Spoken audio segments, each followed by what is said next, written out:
дел од темата за која што ќе разговараме ова утро. Полицискиот билтен вчера буквално беше препон со пријави за физички напади, малтретирања, па дури и семејни убиства.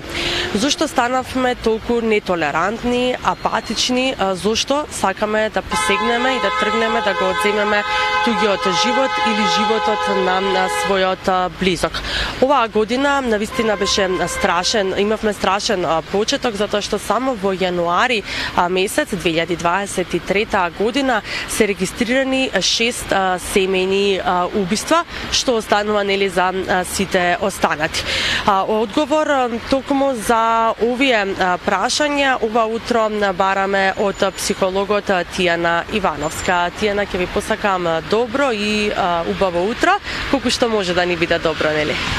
Добро утро, Ивана. Тијана, споменав нели од каде нели инспирацијата и темата еве денеска да зборуваме за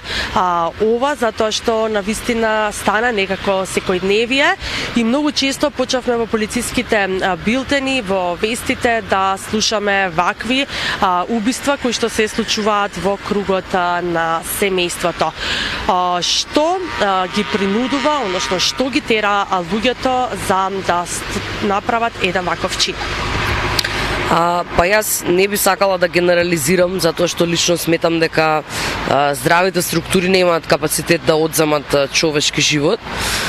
Тоа се сепак поедини структури кои што потенцијалот и капацитетот да извршат некаков вид на крвен деликт го имаат во себе. Затоа што и во психологијата чинот на убиство го сметаме за чин во кој што се гаси се што е човечко во нас, се гаси секој наш емпатски капацитет и едноставно се препуштаме целосно на тој порив внатрешен да го задоволиме. Така што сметам дека самите случаи поединечно дефинитивно треба да се анализираат, како што кажав, поединечно, затоа што во случајот каде што например имаме жена која што неколку пати пријавувала семејно насилство, тука и како имало простор да се овој чин спречи од институциите надлежни за случајот. Така, која е причината токму зашто луѓето се вртат против најблиските, против делови од своето семејство или од поблиската фамилија, членови на семејството, и дали државата презема соодветни мерки за заштита на членовите кои што имаат семејно насилство, трпат семејно насилство, или како што беше вчера за жал токму случајот кој што го имавме со кој што заврши нели со убиство, а жената претходно неколку пати имала пријавувано во институциите. Сметам дека дефинитивно има простор да се преземат многу повеќе мерки од тоа што се презема во моментот. И според моето искуство, голем дел од тие пријавувања не се земаат доволно сериозно, не се земаат како сериозни закани и едноставно се постапува со многу благи мерки, се изрекуваат брзи мерки, забрана за пристап, нешто што трае само одреден краток временски период и потоа прекинува и мерката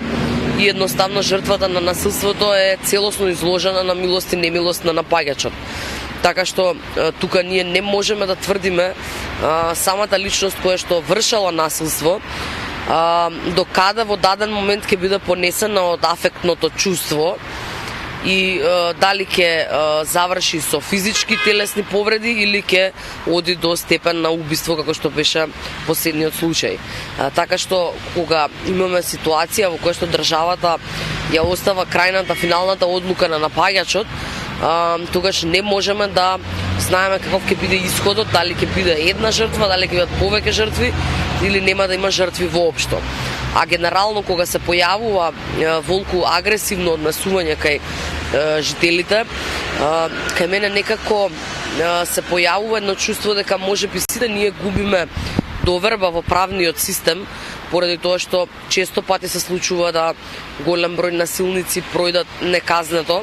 и останат на слобода, така што едноставно можеби луѓето од една страна чувствуваат потреба да ја земат правдата во свој раце, а од друга страна не чувствуваат опасност да извршат одредени криминални дела, затоа што сметаат дека може да најдат начин како да ги избегнат санкциите и последиците. Што треба да стори според вас државата и институциите за да они се свесни нели за ова што ни се случува, но што треба да се стори за да се намалат ваквите случаи или да се искоренат и повеќе да не ги читаме во полициските билтени? Па пред се, значи треба малку и медиумски да се покрие самото чувство да едноставно зборуваме постојано за самиот ефект на убиствата, за како тие го нарушуваат секојдневието на сите нас, затоа што ниту луѓето кои што живеат во држава во која што толку многу се извршуваат крвни деликти не може да се чувствуваат безбедно. Така да треба постојано да се зборува за целото население, за целата популација, но исто така и соодветно да се санкционираат сите случаи во кои што тоа се случило, со цел населението да навистина види дека тоа не е дозволено и нема да помине неказнето. Од друга страна пак не сметам, како што кажав, дека секој човек има капацитет да изврши убиство. Зборуваме за мирнодопски услови, не зборуваме за доколку нели некој е животно загрозен и така натака, па дури ни тогаш прашање дали некој има капацитет да одземе живот или да рани во насока на закана некаква или одбрана или заштита. Така што едноставно треба да се прави една здрава евалуација на населението, да се препознава кои луѓе имаат капацитет да извршат убиство и да едноставно се врши надзор, да се преземат мерки и тие мерки што ќе се преземат да се спроведат до крај со цел да се заштитат и жртвите, особено жртвите на семејно насилство, кои што сметам дека не се воопшто заштитени како што има потреба, и да едноставно се направи еден, да кажеме, системски пристап кон ваквите појави во општеството. Тиена, каква психологија стои зад личноста која посегнува по туѓиот живот, луѓето кои што посегнуваат по животот на своите блиски? Па стои тешка клиничка слика дефинитивно. Ако зборуваме за чувството на агресија, зборуваме за некоја патолошка агресија или патолошки афект, каде што едноставно личноста губи секаков контакт со чувства и емоции, но во позадина стои и некаква личностна структура, значи можеме да зборуваме за некоја антисоцијално нарушување на личноста, можеме да зборуваме за нарцистично нарушување, за гранично нарушување, зависи од поединиот случај кој што е кој што го анализираме,